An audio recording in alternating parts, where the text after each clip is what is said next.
کہ سرکار غوث پاک رضی اللہ تعالیٰ عنہ میرے خواب میں تشریف لائے.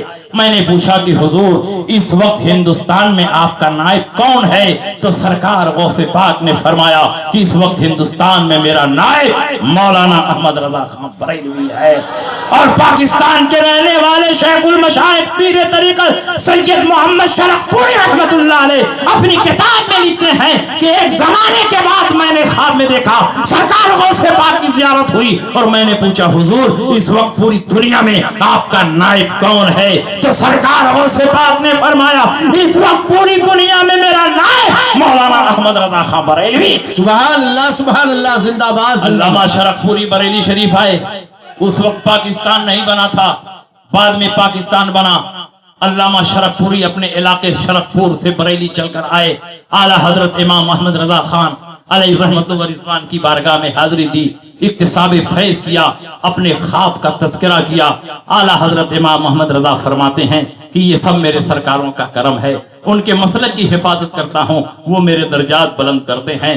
جب علامہ شرف پوری بریلی شریف اعلیٰ حضرت سے مل کر شرف پور گئے تو ایک مجمع عام سے خطاب کرتے ہوئے انہوں نے ارشاد فرمایا خدا کی قسم میں امام احمد رضا کی بارگاہ سے لوٹ کر آ رہا ہوں، میں نے ان کی بارگاہ میں دیکھا ایک پردہ پڑا ہوا ہے اور پردے کے پیچھے رسول پاک سید عالم صلی اللہ علیہ وسلم تشریف فرما ہے، اور جو رسول پاک بتاتے ہیں وہی مولانا احمد رضا بولتے ہیں.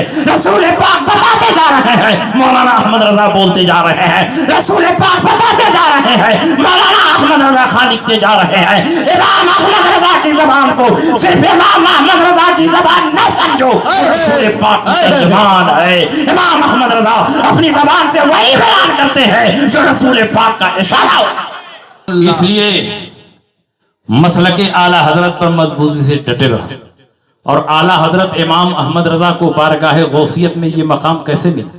اعلیٰ حضرت نے اپنے آپ کو غوث پاک کی محبت میں فنا کر دیا، یہاں تک کہ اپنے آپ کو بارگاہ غوثیت کا کتا قرار دیا. تجھ سے در سے سخت اور سخت سے ہے مجھ کو نسبت، ہے میری گردن میں بھی دور کا ڈورا تیرا. میری قسمت کی قسم کھائیں سگانے بغداد، ہند میں رہ کے بھی دیتا رہوں پارا تیرا. پوری زندگی امام احمد رضا عظمت اولیاء کے تقدس پر ہونے والے حملوں کا دفاع کرتے رہے، تو بارگاہ غوثیت سے امام احمد رضا کو یہ انعام ملا کہ احمد رضا اس وقت پوری دنیا میں میرے مسلک کی ترجمانی اگر کوئی کر رہا ہے تو وہ تم ہو مولانا احمد رضا خان. سبحان اللہ سبحان اللہ زندہ باد زندہ باد. اور بارگاہ غوثیت سے عقیدت اور غوث پاک سے محبت کا عالم یہ ہے کہ حضور شیخ الاسلام مدنی میاں کے والد فرماتے ہیں جب مدرسے سے فارغ ہو گئے اور ان کے والد محترم نے اعلیٰ حضرت کی خدمت میں فتویٰ نویسی کی ٹریننگ کے لیے سید محمد کچھوچوی کو بھیجا. بریلی شریف پہنچے محدث اعظم کچھوچوی. ایک دن اعلیٰ حضرت کے مہمان رہے، دوسرے دن اعلیٰ حضرت نے اپنی بارگاہ میں ان کو بلایا. ایک پلنگ پر اعلیٰ حضرت بیٹھے ہیں، اسی پلنگ پر سید محمد کچھوچوی بیٹھے ہوئے ہیں. اعلیٰ حضرت امام محمد رضا فتویٰ نویسی کی ٹریننگ کی ذمہ داری ان کو دینے جا رہے ہیں، لیکن اس سے پہلے اعلیٰ حضرت نے اپنی جیب خاص سے 11 روپیہ نکالا اور فرمایا کہ جاؤ اس کا تبرک لے کر آؤ. ایک مرید جاتے ہیں تبرک لے کر آتے ہیں، اسی چارپائی پر تبرک رکھ کر اعلیٰ حضرت امام احمد رضا غوث پاک کے نام سے فاتحہ پڑھتے ہیں اور پھر شیرنی اپنے ہاتھ سے اٹھاتے ہیں، محدث اعظم کچھوچوی کو عطا فرماتے ہیں، مولانا یہ کھا لیجئے. وہ کھا لیتے ہیں. باقی تبرک اعلیٰ حضرت مریدین کو دیتے ہیں کہ آپ لوگ آپس میں تقسیم کر کے کھا لیں. مریدین نے آپس میں تقسیم کر کے کھا لیا. محدث اعظم کا بیان ہے اچانک میں نے دیکھا کہ اعلیٰ حضرت امام احمد رضا پلنگ سے بڑی تیزی کے ساتھ اٹھے زمین پر کھڑے ہو گئے. میں سمجھا کہ شاید کوئی ضرورت پیش آ گئی ہے، حضور اپنے گھر کے اندر داخل ہونا چاہتے ہیں. لیکن پھر میں نے دیکھا اعلیٰ حضرت زمین پر بیٹھ گئے اور جیسے سجدے میں سر جھکایا جاتا ہے ویسے اعلیٰ حضرت امام احمد رضا بڑی تیزی سے سر جھکانے لگے. میں نے زمین پر غور سے دیکھا تو میں نے دیکھا تبرک کا ایک چھوٹا سا ذرہ زمین پر گرا ہوا ہے اور امام احمد رضا سر جھکا کر